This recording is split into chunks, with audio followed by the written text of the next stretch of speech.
and believes giving power of speeches to change people's lives.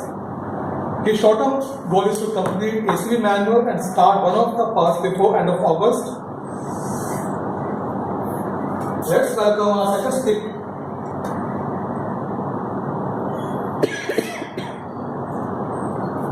Let's welcome our first speaker on the stage, Toastmaster Himanshu.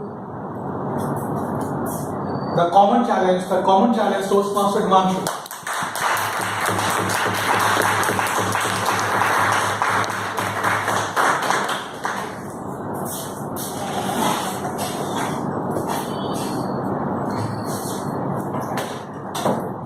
Good evening, Toastmasters. And what a good evening it is. Someone once told me that if an intelligent group of people ever afford you the opportunity of speaking in front of them, if they give you the gift of their undivided attention, so that you can lay your thoughts and perspectives in front of them, you should know that you've been given a privilege. So indeed, I am privileged today because I have these next 20 minutes to lay down my propositions in front of you. So before I begin with all of that, I want to take this opportunity to thank you for listening. I'm a part of the corporate India. I work in a consulting firm, and just by a show of hands, how many people here work in companies? Great.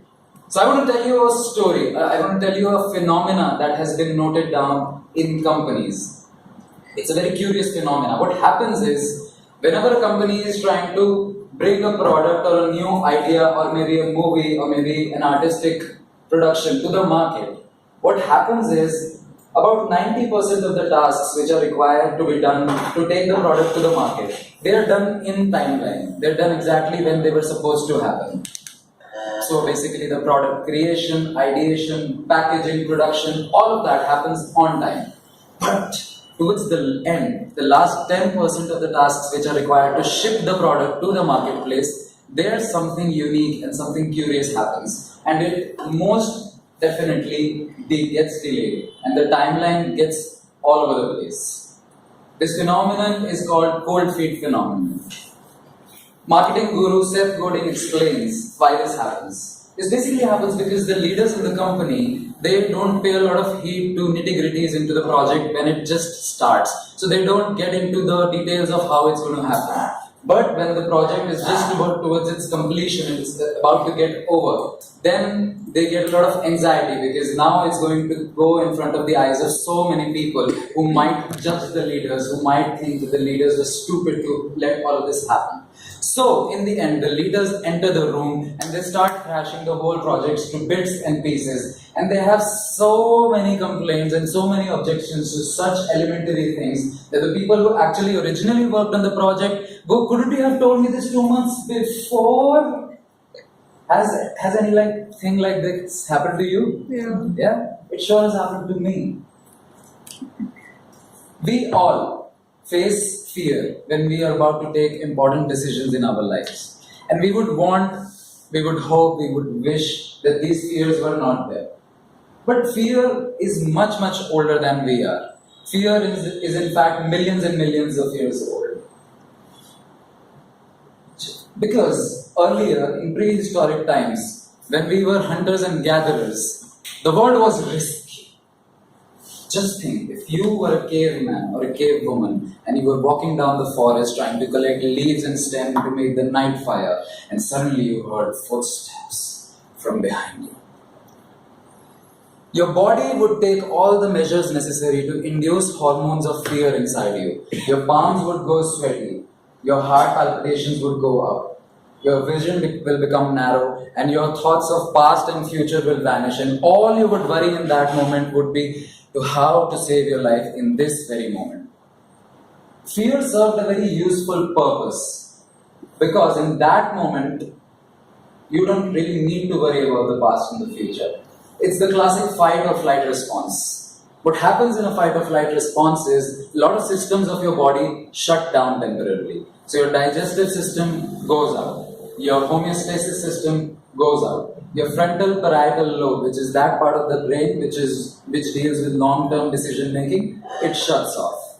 Because who cares about long-term decision making? You're just about to die in 5 minutes. The predator is going to pounce on you and kill you. But today, my dear friends, we do not walk through jungles. We don't have predators lurking down in the darkness. What we are afraid of today is taking risks. And that is my first point of the day. We are afraid of taking risks. We are afraid of going away from the society and taking our own decisions. We are afraid of following our own dreams. We think that it is risky. It in fact is. Risk grips us and it immobilizes us like it happened in the classic fight or flight response. But when we are facing risk, we also make a fatal error. I will tell you something. It's all risky. Everything is risky. Do you think quitting your job is risky? Try staying at that job for 15 more years and see where that takes you. Do you think calling that one special person and telling her that you love her is risky? Try not telling that to her and see what happens. Do you think if you failed at something, getting back up is risky? Try not getting back up and see what that does to your soul. Everything is risky. But that is the big challenge of life. In fact, that is the challenge that we all face. We all have to look risk in the eyes, objectively measure it, and just follow through with courage. With that, I want to lead to the second point of my speech, which is courage. I have my own unique thoughts about courage. Most people say this cliche line is that courage is acting in spite of fear, and that is all fine. I also believe that. But I think if you've not tried something ever and you have fear about it, courage is still easier to bring to the table because you still have that tiny bit of optimism that maybe it will work out. But what if you have tried something and you have failed, and you have failed badly? That is when courage becomes really tricky, because now you know you did not succeed. In fact, take a moment right now.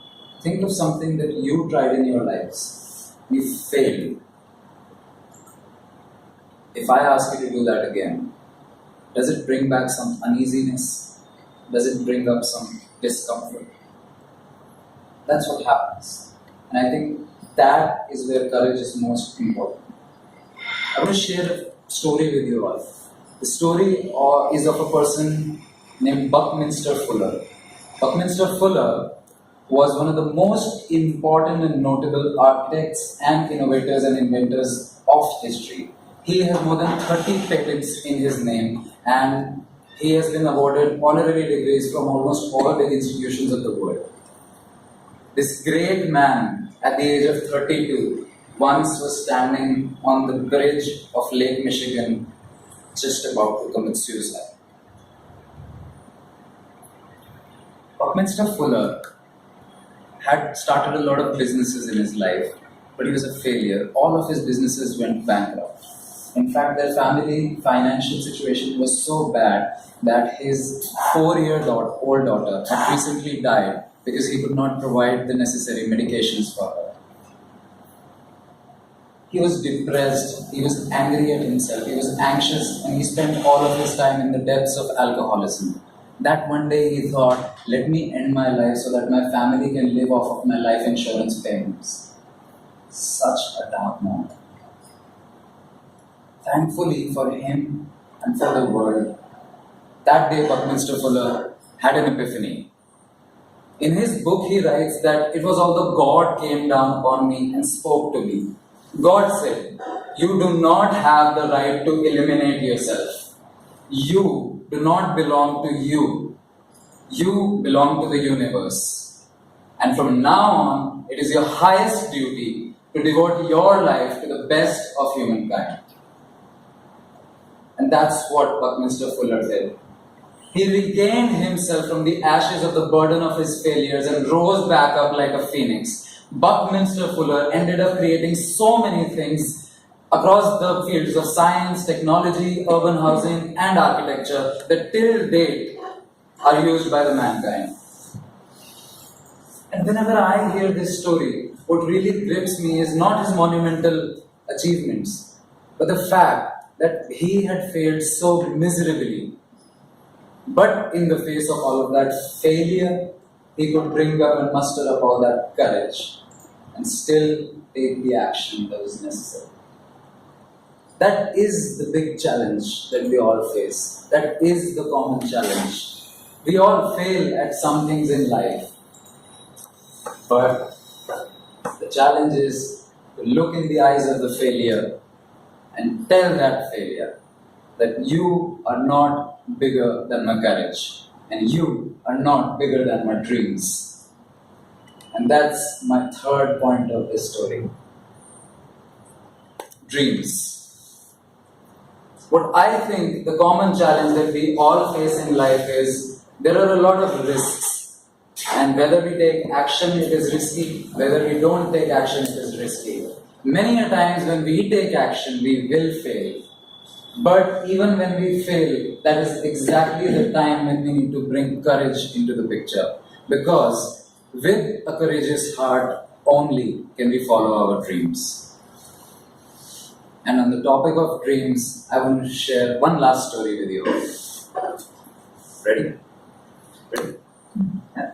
Do you all know Sylvester Stallone? Yeah? Sylvester Stallone. Yes. Have you seen the movie Rocky? Yes. Yes? Great. Rocky was one of the blockbuster movies which had won several Oscars and had 6 sequels made out. 6 sequels. That is amazing. With the release of Rocky, Sylvester Stallone's popularity just shot through the international market. He became a star overnight. But that wasn't always the case.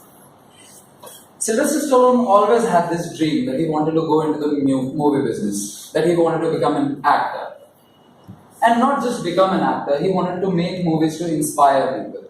He wanted, in fact, all the movies that he did make had this flavor of inspiration. He basically wanted to tell people, wanted to let them know that they can overcome their obstacles. Because he, in his own life, had seen so many obstacles. When he came to Hollywood in 1970s, he wanted to become an actor and started giving auditions after auditions after auditions. But if you all remember, Sylvester Stallone's face is a little distorted, he speaks a little funny. It's because at the time of his childbirth there were complications and that's how he came out. So when he went out to give auditions, all of the agents just outrightly rejected him. They were like, you look stupid, you don't have no business being here, you will never become a star, you just should get out of here. Sylvester Stallone says that I was rejected more than 1,500 times out of agents' offices. He didn't have any money because he wasn't getting any work. He was broke. In fact, at one point in time, he could not even afford to have heat in his apartment. They didn't have food. His wife was yelling at him every day. She wanted him to get a job, but he didn't. Because he said that if I got a job, I'm going to get a lot comfortable and I'm going to be pulled back. I will lose my hunger. And if there is one way that I can make in this movie business, it's through my hunger. I cannot let that go. But his wife didn't understand that. So he kept trying but didn't get any work. So he thought, let me change my approach.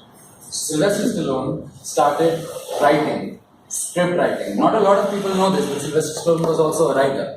So he began writing scripts, he began selling them. Every once in a while a script would sell for about $100 or $200. He would get meals for a few days and then again would go broke. There was no heat in the house. The wife was shouting at him every day. They were having these vicious fights. One day he did an unspeakable thing. Sylvester Stallone went out and hogged his wife's jewelry. Now there are some things in life that you should never do. How many married people in the house? Yeah. So you would agree that there are some things in life you should never do. And that's what he did. And his wife was so furious at him. In fact, that was the end of their relationship. His wife already hated his guts, and this incident did it. After the divorce, basically, Sylvester Stallone had only one person in this world who he really, really loved, and that was his dog. He said, he's the most important person in the world for me because he loves me unconditionally, unlike my wife. And he kept on trying to sell his scripts, but nothing happened. Every now and then he would get $100 here, $100 there, but nothing. One day the situation became so desperate they couldn't even survive. And Sylvester Stallone went to the liquor store with his dog, stood outside the store, and tried to sell his dog, his best friend in his world. He tried to sell his dog for $50. And after some time, this guy negotiated with him and bought the dog for $25. That day, Sylvester Stallone went home and cried. But 2 weeks later, lightning struck, and he wrote the speech of Rocky, script of Rocky. He went out in the market, tried to sell it. People would give him all sorts of negative reviews. They would say, yeah, it is predictable, it is sappy, it is stupid. He wrote down all those comments and read them at the night of the Oscars when the movie won. But anyway, back to the story. He was trying to sell this script, and ultimately he could find these producers who were willing to invest in the business, invest in the script. And they offered Sylvester Stallone $125,000 for his script. He was just starving the day before, and they offered him $125,000. Talk about a reversal. Sylvester Stallone said, "This is one thing. I have to star in this movie." And they were like, "No way you're starring in this movie. You're a writer. Why would you star?" He said, No. I'm not a writer. I'm an actor. This is my movie. This is my story. I am Rocky. And I need to star in this movie." They said, "There is no way we are going to let you star in this movie. Take it or leave it." He left the room. A week back, the producers came back to him, offered him $250,000, $250,000, to not star in his own movie. He denied that. He said, "No way." Another week later, they came back with an offer of $325,000. They were desperate. Sylvester said, "No way I'm going to do that. This is my movie. I am Rocky. I am starring it." He had no money, none. He was starving. But he said no to the offer because he knew what his dream was and he was certain that he's going to get it. Finally, the producers compromised. They gave him $35,000 and a few shares in the movie because they said, if you're going to do this, you're going to take the risk with us. They made the movie Rocky in a budget of $1 million. And in that year, the movie grossed $200 million worldwide. The movie was a big success. Sylvester Stallone, someone asked him in an interview, "Now you're a star, but then what did you do with that $35,000 that you got?" I mean, sure, it was not a quarter of a million, but it was still big money. What did you do? Did you go out partying? Did you buy something exotic? Sylvester Stallone said, "The day I got that $35,000 check, I went back to that liquor store. I stood outside the store for 3 days, hoping so that the man would come back again, because I wanted to buy my dog. Isn't it? And all I'm trying to say is, there are a lot of remarkable people in this world, but we all face the same challenges. Whether it is Buckminster Fuller, Sylvester Stallone, you or me. This is the common challenge that we face. We all have risks. We all fail sometimes. But taking risks, looking at the failures with courage, and following our dreams no matter what. That is the big challenge of life. And overcoming that challenge is the meaning of life. Thank you.